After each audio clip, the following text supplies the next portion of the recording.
Hello, this is Ben Television News Roundup, a compilation of major stories in the weekend. I'm Tunde Alabi. Thank you for being part of the program today. The Prime Minister David Cameron has expressed his displeasure at the increasing pay gap between male employees and their female counterparts. The Prime Minister stated that his government is committed to ensuring a fair play without discrimination and gender pay gap. It's a scandal that in Britain women are still paid on average 80p for every pound paid to a man. Now, we made big progress in the last Parliament, almost eradicating the gender pay gap for those under the age of 40, but there's still more to be done. Now, it used to be an easier challenge because it was just about tackling men and women doing the same job and getting different rates of pay. We've got to keep on doing that, but we've now got to take it to the next level of making sure the gender pay gap in all ways is eradicated. The proposal we make today is that firms with over 250 employees should publish the pay gap between men and women. Transparency can really help, because with that transparency we can then go after the causes of the pay gap, making sure there's better childcare, making sure we have more flexibility, making sure that girls at school are given good advice about the courses and the subjects to take, so they have every opportunity to do the top jobs in every field in our country. This is something, as the father of 2 girls and a boy, I want proper full equality for my girls as well as for my boy. Also, the Prime Minister David Cameron has expressed his support for the Girl Child Education Campaign. The Prime Minister said that the UK would partner with the US to focus on countries where girl child education is hampered by war and disaster. Fully support the First Lady's Let Girls Learn initiative. It is shocking that more than 62 million girls around the world are out of school and deprived of the opportunity to achieve their full potential. Now, I'm a dad with 2 daughters, and I'm determined to play my part to put that right. The United Kingdom has led the way in supporting girls' education worldwide, with our programme to help up to 1 million of the world's poorest girls improve their lives through education. And now we're going to partner with the US and focus on countries where childhoods are being ravaged by conflict. This will not be an easy challenge, but it's one that we owe our daughters and girls everywhere to meet. The United States of America says restoration of diplomatic relations between it and Cuba will make it easier for the 2 countries to engage each other on aviation, migration policy, disaster preparedness, and many other matters. This was disclosed by U.S. Secretary of State John Kerry at the opening of U.S. Embassy in Havana, Cuba, after 54 years. Thank you for joining us at this truly historic moment as we prepare to raise the United States flag here at our embassy in Havana, symbolizing the reestablishment of diplomatic relations after 54 years. This is also the first time that a United States Secretary of State has been to Cuba since 1945. This morning, I feel very much at home here, and I'm grateful to those who have come to share in this ceremony, who are standing around outside of our facilities. And I feel at home here because this is truly a memorable occasion. A day for pushing aside old barriers and exploring new possibilities. And it is in that spirit that I say, on behalf of my country, Los Estados Unidos acogen con beneplácito este nuevo comienzo de su relación con el pueblo, el gobierno de Cuba. Sabemos que el camino hacia unas relaciones plenamente normales es largo, pero es precisamente por ello que tenemos que empezar en este mismo instante.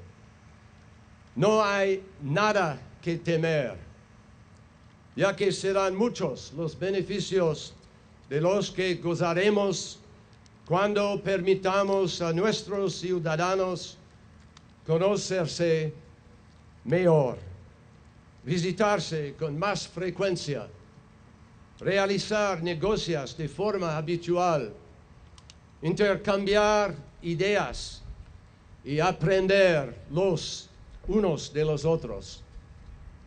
My friends, we are gathered here today because our leaders, President Obama and President Castro, made a courageous decision to stop being the prisoners of history and to focus on the opportunities of today and tomorrow. This doesn't mean that we should or will forget the past. How could we, after all? At least for my generation, the images are indelible. In 1959, Fidel Castro came to the United States and was greeted by enthusiastic crowds. Returning the next year for the UN General Assembly, he was embraced by then Soviet Premier Nikita Khrushchev. In 1961, the Bay of Pigs tragedy unfolded, with President Kennedy accepting responsibility.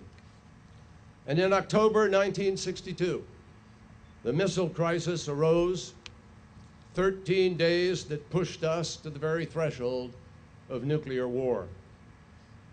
I was a student then, and I can still remember the taut faces of our leaders, the grim map showing the movement of opposing ships, the approaching deadline, and that peculiar word, quarantine. We were unsettled and uncertain about the future because we didn't know when closing our eyes at night what we would find when we woke up. In that frozen environment, diplomatic ties between Washington and this capital city were strained, then stretched thin, then severed. In late 1960, the U.S. ambassador left Havana. Early the following January, Cuba demanded a big cut in the size of our diplomatic mission, and President Eisenhower then decided he had no choice but to shut the embassy down.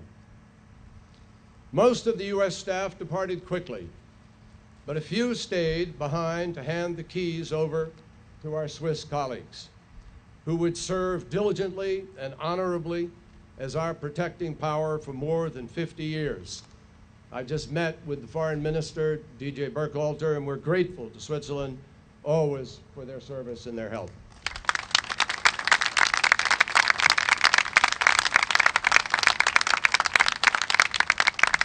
Among those remaining at the embassy were 3 Marine Guards, Larry Morris, Mike East, and Jim Tracy. As they stepped outside, they were confronted by a large crowd standing between them and the flagpole. Tensions were high. No one felt safe. But the Marines had a mission to accomplish.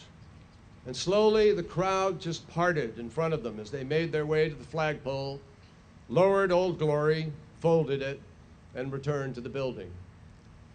Larry, Mike, and Jim had done their jobs, but they also made a bold promise that one day they would return to Havana and raise the flag again.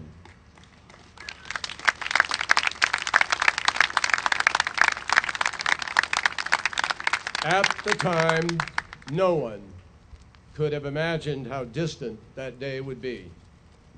For more than half a century, U.S.-Cuban relations have been suspended in the amber of Cold War politics. In the interim, a whole generation of Americans and Cubans have grown up and grown old. The United States has had 10 new presidents. In a united Germany, the Berlin Wall is a fading memory. Freed from Soviet shackles, Central Europe is again home to thriving democracies. And last week, I was in Hanoi to mark the 20th anniversary of normalization of relations between the United States and Vietnam. Think about that. A long and terrible war that inflicted indelible scars on body and mind, followed by 2 decades of mutual healing, followed by another 2 decades of diplomatic and commercial engagement. In this period, Vietnam evolved from a country torn apart by violence into a dynamic society with one of the world's fastest growing economies. And all that time, through reconciliation, through normalization, Cuban-American relations remained locked in the past. Meanwhile, new technologies enabled people everywhere to benefit from shared projects across vast stretches of ocean and land. My friends, it doesn't take a GPS to realize that the road of mutual isolation and estrangement that the United States and Cuba were traveling was not the right one, and that the time has come for us to move in a more promising direction.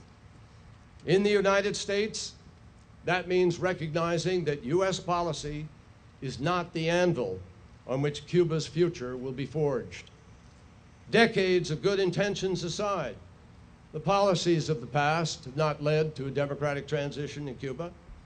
It would be equally unrealistic to expect normalizing relations to have, in a short term, a transformational impact.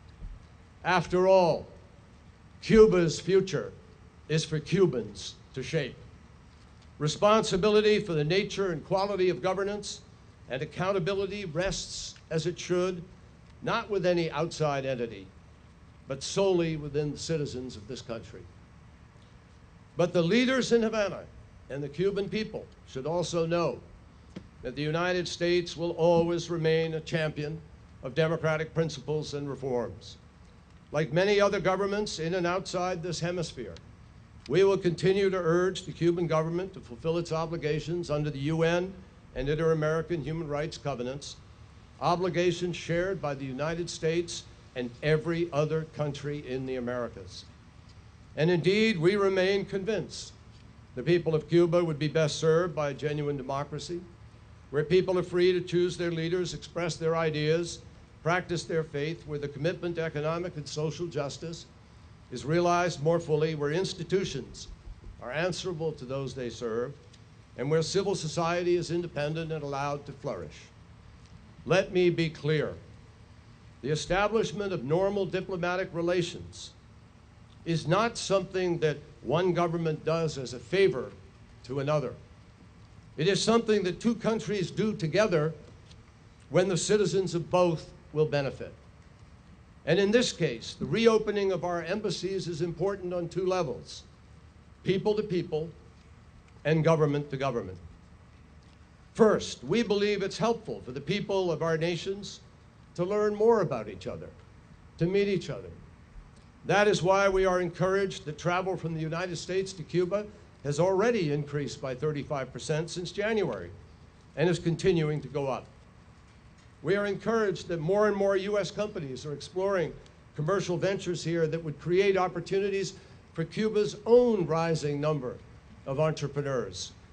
And we are encouraged that U.S. firms are interested in helping Cuba expand its telecommunications and internet links, and that the government here recently pledged to create dozens of new and more affordable Wi-Fi hotspots. We also want to acknowledge the special role that the Cuban American community is playing in establishing a new relationship between our countries. And in fact, we have with us this morning representatives from that community, some of whom were born here, and others who were born in the United States. And with their strong ties of culture and family, they can contribute much to the spirit of bilateral cooperation and progress that we are seeking to create, just as they have contributed much to their communities in their adopted land. The restoration of diplomatic ties will also make it easier for our governments to engage. After all, we are neighbors, and neighbors will always have much to discuss in such areas as civil aviation, migration policy, disaster preparedness, protecting marine environment, global climate change, and other tougher and more complex issues. Meanwhile, U.S. billionaire and Republican contender Donald Trump has said American-born children of immigrants living in the U.S. illegally should be denied citizenship. Mr. Trump stated this in a fresh statement over immigration. VOA's Deborah Blake looks at the immigration controversy. People illegally crossing the border from Mexico make their way into the United States in many ways, even as U.S. Customs and Border Patrol agents continue to secure the border. Maya recalls the night she made that crossing into Texas 10 years ago. I knew I was going to have many problems because I'm undocumented. But at the same time, so many of us have moved forward in life, even though we don't have documents. Maya followed her boyfriend, now husband, who also came to the U.S. illegally from Mexico. They have an 8-year-old daughter who was born in Maryland and is a U.S. citizen. My biggest fear is that I might be deported or put in prison. But illegal immigrants should be deported, says Dan Stein, president of the Federation for American Immigration Reform. There are hundreds of millions of people who would like to move to the United States. It can't be a self-selecting process for anyone who feels that they might do better, improve their economic situation. But the idea of a mass deportation is ridiculous, says George Escobar of Casa de Maryland, a Latino advocacy group in Maryland. It's more cost efficient and beneficial for the American economy if something is dealt, if they're legalized and there's a path to legalization. Adding fuel to the immigration controversy are sanctuary cities, 276 cities in 32 states that do not allow the police to stop and question people simply to determine their immigration status. Stein says police should be able to question people they suspect are in the country illegally. This needs to be part of the day-to-day policing in state and local communities. But Escobar says the police would be overstepping their bounds. Any kind of collaboration between federal immigration officials and local municipal police is totally uncalled for. Both men are in agreement about one thing, however, that the U.S. immigration system needs to be overhauled. There's no question that you can't just leave the door open and keep a flow coming in, but you've got to be able to look at patterns of migration. Stein has a different proposal. People do need to leave the country and conform with the law, and then reapply for admission based on the visas that are available. Last year, President Barack Obama issued an executive order that would allow about half of the undocumented immigrants to stay in the country. But those opposed to the initiative have challenged the order in court. Now to Africa, doctors in Senegal have said the country cannot afford to be caught unawares by Ebola virus outbreak anymore. Senegal successfully contained the deadly virus which killed over 10,000 people in nearby African countries. Mariama Diallo reviews the situation from Senegal. At the Fan Hospital in Dakar, Dr. Moussa Seydi treated the only Ebola case in Senegal. He says the country needs to remain on alert. Putting our guards down, not really, but there are a few failures since we solved the first case. You'll see that basic sanitary measures are being neglected because people used to wash their hands regularly and avoided certain acts, but now people are behaving like there's never been an Ebola case here. For that reason, Senegal's health minister recently told VOA that officials will start a new campaign to remind people about the dangers of Ebola. Because we want the people always to be careful and just to think that it is not over. They need to take care of themselves, how they are behaving for hygiene, but also the nutrition. It is not something we are doing a lot in Senegal, but sometimes in the south you have some people who are also eating some wild animals. And she says the country spent about $3.5 million of Senegalese and foreign donors' money in Ebola prevention efforts. And that was with only one case of the virus. Dr. Alioune Badara Ly is the co-coordinator of COUS, an emergency response center funded mostly by the U.S. Centers for Disease Control and the Bill and Melinda Gates Foundation. CDC's help came in many forms. First, it helped with training about 50 health workers with basic epidemiology lessons. CDC is also helping train a few of our doctors in field epidemiology. Beyond Ebola, Dr. Lee says the country wants to make sure the Emergency Response Center has a more integrated surveillance system for diseases in human and animals and fully equipped laboratories. At the Fan Hospital, the unit that was set aside for Ebola cases has been reopened for regular use. But Dr. Seydi said they can set up an emergency response center with tents within 24 hours. And this is all we have for you on this week News Roundup. Thank you for being part of it. I'm Tunde Alabi. Do have a very good week ahead of you. Bye. as part of our continued efforts to reach the African and other ethnic communities in the United Kingdom with greater impacts and create the platform to hear your silent and unheard views in this hugely growing community in the United Kingdom, our channel, Ben TV, presents to you another live current affairs television program. Our focus on the program is to review and discuss issues around the diaspora community in the UK. The program offers you that unrestricted voice on issues affecting you in the UK. Join us live every Monday at 10 a.m. to 12 noon. Another business segment of Dialogue in Diaspora, 2 to 3 p.m. every Monday. But guess what? You know you can be part of the program. Just send us an email at bentelevisionuk@gmail.com. Dialogue in Diaspora, your voice, your opinion on our TV.